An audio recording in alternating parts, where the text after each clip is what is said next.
Hi, it's Ursula from ursula-smith.com, and today I'm here with another tip on using two-part silicone molding putty.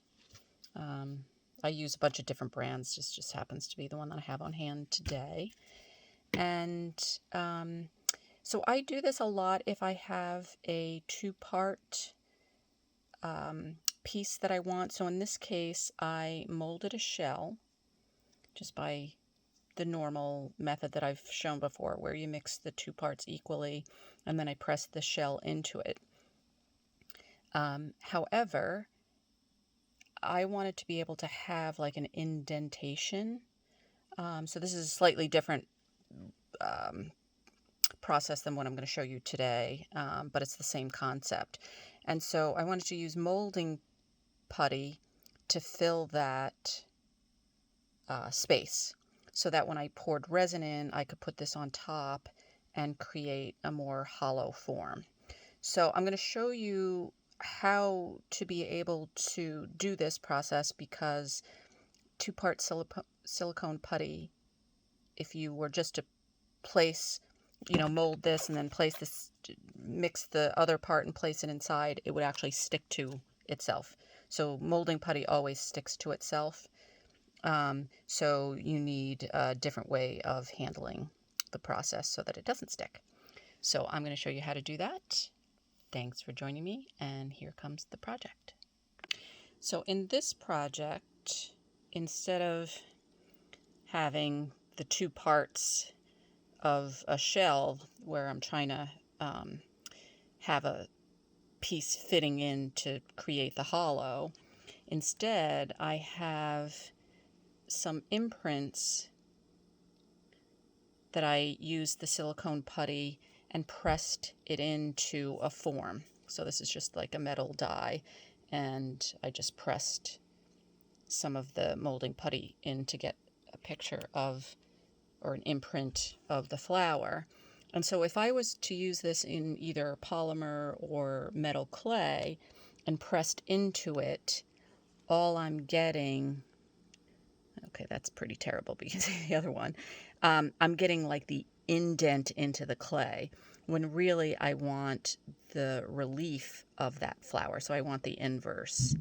And so in order to do that, I want to have the inverse of this imprint in molding putty. But again, if I were to put this directly into the molding putty, it would stick.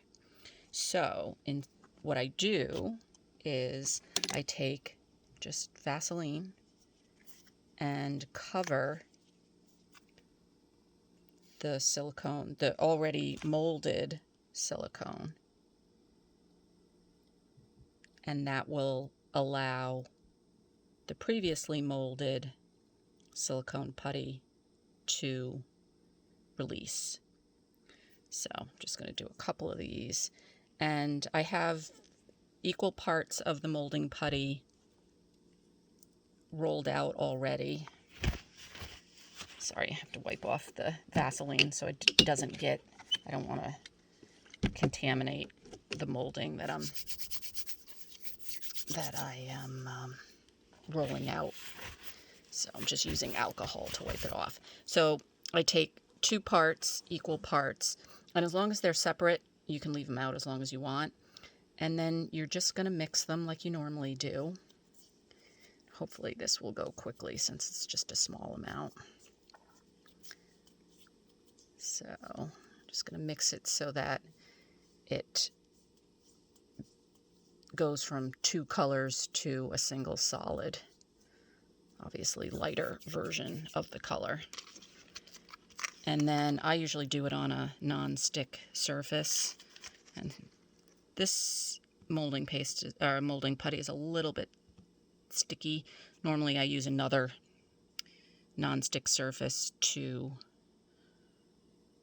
flatten it, but I just used my hand in this case. And now with the release agent, Vaseline, I can take this and press it in and then just leave it to dry. So I'm going to go off and make some molds, and when everything's cured, I will be back and show you the results. So I'm back and my molding putty has almost cured. Usually you can tell by sticking your fingernail in it and if it leaves a mark.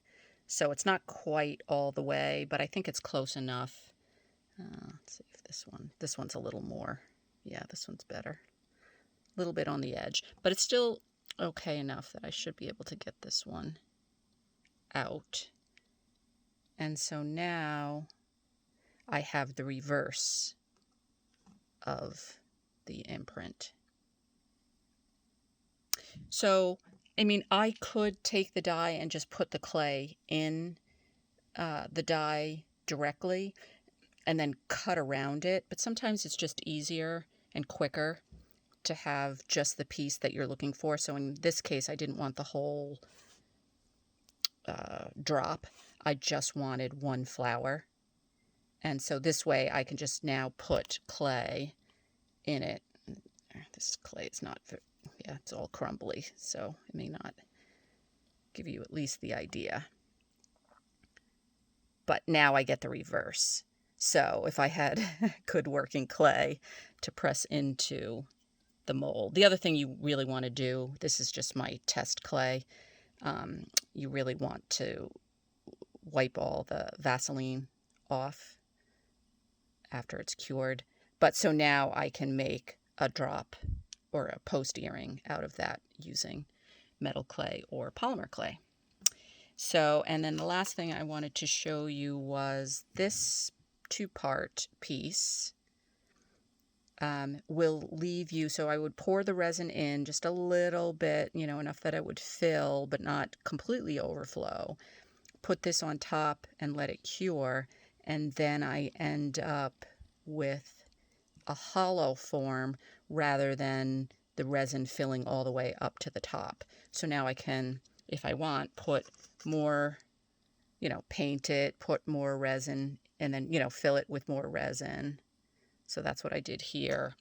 And then same thing, you know, so I still have the outside. This is a different shell, but fill it. And then this is just another piece of resin or polymer or something that stuck to the resin as it cured, poured into the form.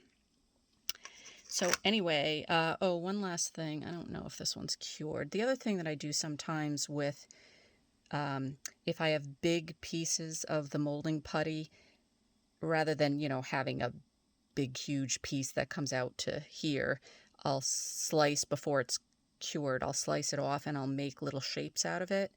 And then, I'm not sure if this is completely done yet, but we'll go for it. And then same type of thing. You can take a mold of it so I can make little drops from that. So anyway, hope that helps. Thanks for joining me today, and we'll see you next time.